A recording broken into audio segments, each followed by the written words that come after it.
Yo, what is going on, guys? Welcome back to another video. So this morning, we had some breaking news from Kevin Weeks as he reported that Yaroslav Askarov, Nashville Predators goaltending prospect, former 11th overall pick in the 2020 draft, had informed the Nashville Predators that he wanted to get traded. He wasn't going to show up to AHL training camp.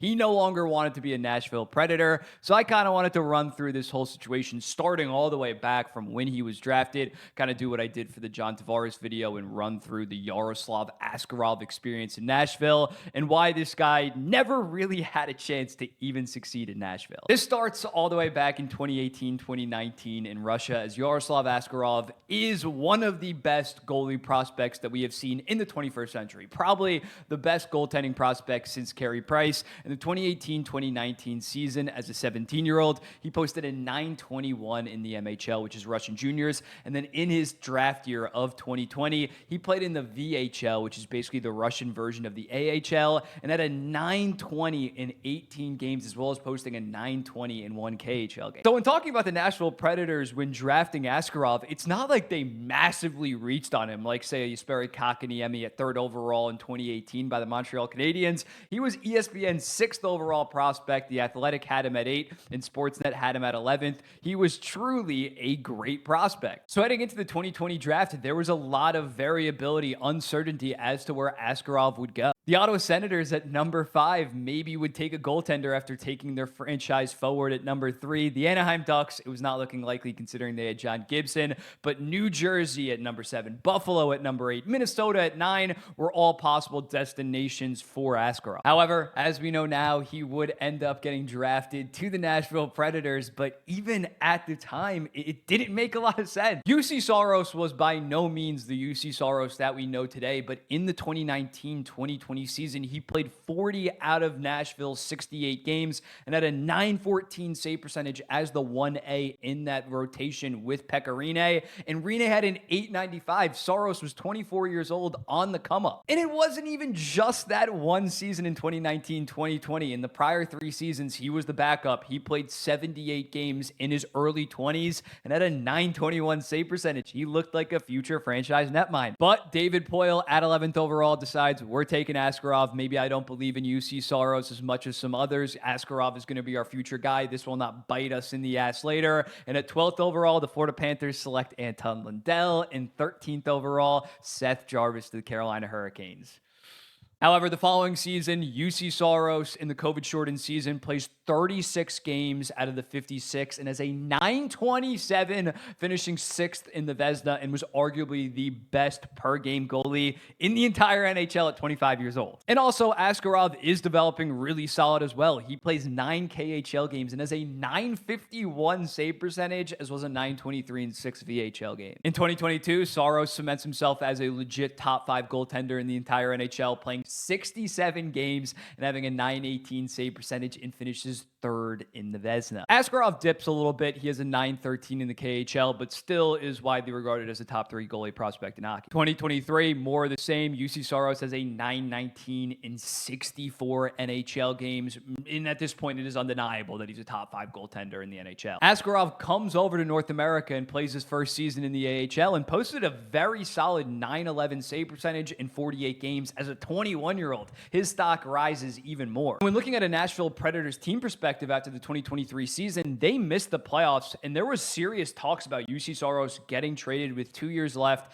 at $5 million and kind of starting to transition to the Askarov era. And then once they buy out Matt Duchene just days before free agency and trade Ryan Johansson, it is looking like under Barry Trotz, they are going through a serious retool, serious rebuild, and Saros might be on his way out while Askarov might be at the NHL level the next year and be their future. However, just days later, Barry Trotz goes all in with the current core, signing guys like Gustav Nyquist, Ryan O'Reilly, and Luke Shen, and says that we are still a highly competitive team and trying to win now, shutting down rebuild, retool talks. And then in 2024, we know what happened. Saros does have a bit of a down year, but the Nashville Predators make the playoffs after an amazing second half of the season, go on that 18-game unbeaten streak. However, even after making the playoffs that year, there was still a lot of speculation and rumors that that the Nashville Predators would try to move UC Saros, considering he only had 1 year left at $5 million and wanted a mega deal, rightfully so. But just one day before the NHL draft, kind of the final nail in the coffin for Askarov in Nashville came out, as it was reported that UC Saros on July 1st was going to sign an 8-year deal at around $7.74 million.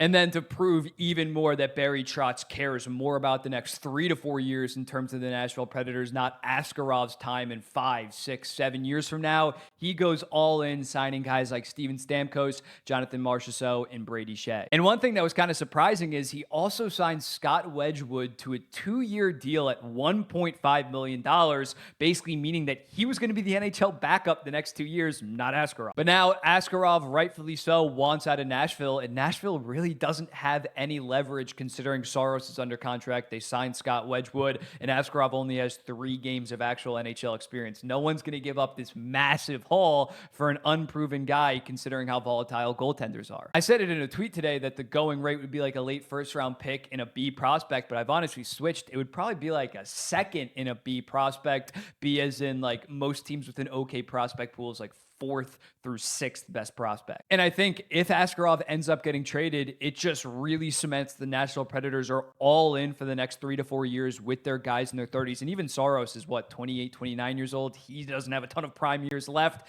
And then they are going to need some type of nuclear rebuild. Because the Nashville Predators, they have a couple like B plus, maybe A minus guys like Matthew Wood, Tanner Molendyk, Yegor Surin, Joakim Kamel, Aiden Fink, Teddy Stiga. But Askarov was their only blue chip guy that I thought really could elevate that group. So if he's no longer there, they just seem kind of directionless in 4 to 5 years. At the end of the day, David Poile, he's a legendary general manager, but I can't help but think that this drafting of Askarov at 11th overall in 2020, it was a fumble. I don't hate teams drafting goaltenders in the 2nd, 3rd round when they still have a guy when they're 24, 25 years old. But considering Nashville had their successor for Pecorine in UC Saros at 24 years old coming off such a good season, and they used an 11th overall pick to take a goaltender, just not good. You cannot be doing that, and now they're probably going to get like a 2nd round pick in a bleh prospect. But yeah, let me know overall in the comments, what do you think about this? I feel bad for Askarov, honestly. There wasn't much worse positions to get drafted in than a team that had a 24-year-old UC Saros